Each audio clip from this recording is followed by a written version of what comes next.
కామారెడ్డి జిల్లా రాజంపేట మండలం శివారులో రోడ్డు ప్రమాదం జరిగింది. ఆర్టీసీ బస్సు టీవీఎస్ ఎక్సిల్ను ఢీకొట్టింది. ఘటనలో బైక్పై ఉన్న ఇద్దరు మృతి చెందారు.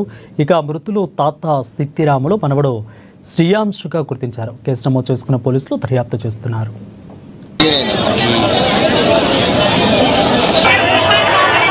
గ్రామానికి చెందిన బస్వాంపల్లి గ్రామ శివారులో ఆర్టీసీ బస్సు అదుపు తప్పి ప్రయాణం చేస్తున్న ఇద్దరు వ్యక్తుల్ని గుద్దుకోవడం వల్ల వారిద్దరు అక్కడికక్కడే మరణించినారు. వారిద్దరు బస్వన్నపల్లి గ్రామానికి చెందిన సిద్ధిరాములు మరియు 4 ఏళ్ల బాలుడు ఉండడం, వాళ్ళు అక్కడనే యాక్సిడెంట్లో మరణించినారు.